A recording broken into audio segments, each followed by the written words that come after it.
I know. I guess this wasn't technically on your list or something. That's fine. We played out the list but anyway. It is sort of what I thought you were talking about when you talked about the game emulation, which was the Raspberry Pi. Oh, that's cool. Yeah, this is a retro game console. Mm-hmm. You're running RetroArch on that, aren't you? It has RetroArch on it, but the actual like image is called RetroPie. Sure. Yeah. It just has a couple of like things wrapped on top of it. Yeah. Somebody I have to find it again. Somebody made me aware of another like pretty decent like retro game emulation thing that you could slap on a Pi. I have to find it real fast. So what can that Pi reasonably play up to? Like what generation? So have you done like game emulation? Not much? in a long time. Okay. So in my experience, it doesn't really matter what hardware you're running it on. Mm-hmm. Sometimes it gets a little spotchy when you start getting into the like 64 era. Yeah. Because some ROMs run fine, some run like shit, some will run better depending on what plugins you use. Mm-hmm. I think the most recent console that I actually had run on this, even though the FPS was a little jumpy sometimes, was a PSP game. Wow. Because I wanted to play this. There's a Final Fantasy spinoff. I guess like a Final Fantasy based game that was on PSP called Dissidia, which was kind of more like a brawler. And I love the shit out of that game, and I wanted to play it really bad. So I tried it on here, and I was like, "Hey, works really good, except for a few of the arenas where there's 20,000 fucking cloud particles everywhere." Then it kind of goes, but otherwise, aside from that, it's smooth and clean. I think the last thing I tried to emulate would have been like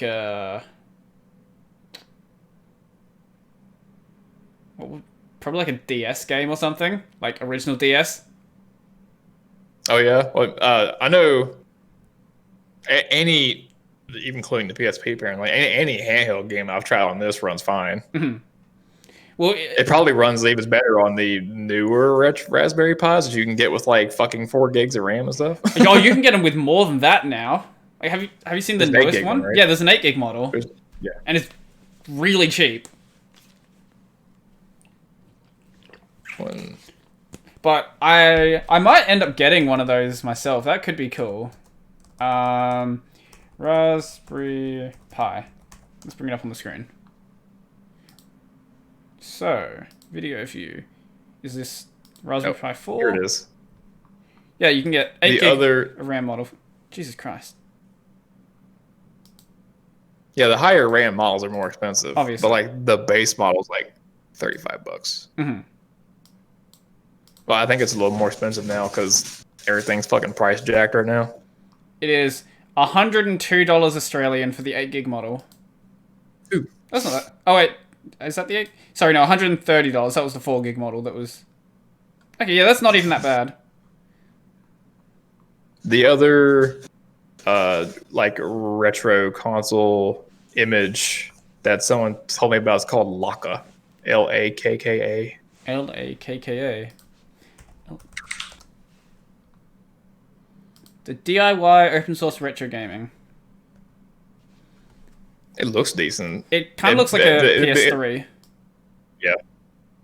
The one thing I did look at this, the one thing I do like about this a little better than the whole emulation station RetroArch thing, which is what RetroPie uses, is in RetroPie, you have to put your ROMs in a very specific directory. Right. You can't just put them willy-nilly. On Lakka, you can actually put them wherever you want, and then you just say, okay, all of these are, you can name the grouping. So I can say like, okay, this folder has all my SNES games. This folder has all my GBA games. Mm-hmm. So you can put them wherever you want, technically. That was the only thing I saw that was like, okay, that's a little better. But apart from that, you're preferring to use what you're using now? Yeah, just because I have everything set up on that one. Yeah. I might get bored one day and just like install this on a spare Raspberry Pi I got just to probably make a damn video about it, if no other reason. Because I got like weirdly obsessed with Raspberry Pis for like a very brief amount of time. And I have like 5 of them laying around the house. Jesus. I want to automate my entire house. Well, it wasn't even that. Remember when I said I had that little spiel where I was like trying to learn new things to be a better dev? Yeah. One of the things that I did was I wanted to figure out Kubernetes. And I actually spun up a Kubernetes cluster distributed across 4 Raspberry Pis. It worked. Probably not the best way to do it, but hey, it works.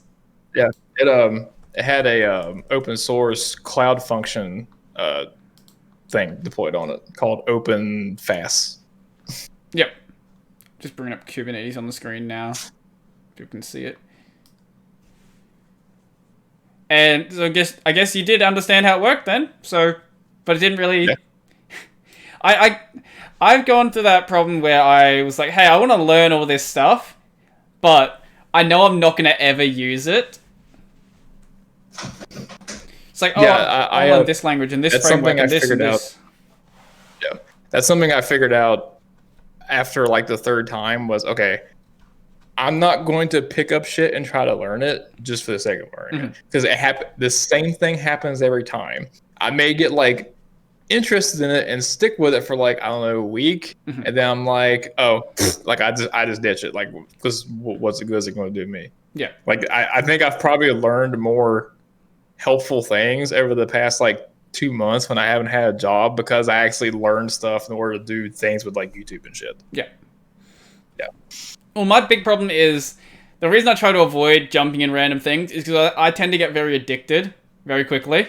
So if I'm like, hey, I like React, I just spend tons of time learning React, or I learn Angular, spend tons of time on that. If I bought a Raspberry Pi and then I bought like an LED that could attach to the Raspberry Pi, I would start hardware programming for 3 months. I mean, you could try to be like the next Michael Reeves and do weird shit with it. I could do that, or I could do something useful with my time. But I guess here's the fun thing about the channel: I can justify things that are a waste of time as content. True, that's true. It's like, oh, do I need to set up a RetroPie system? No, it's content though. Do I need to play Persona 5? No, but I can stream it. And that's part of the reason... honestly, that's part of the reason I want to start streaming, because there's so many games I have over here that I just don't have time to play right now.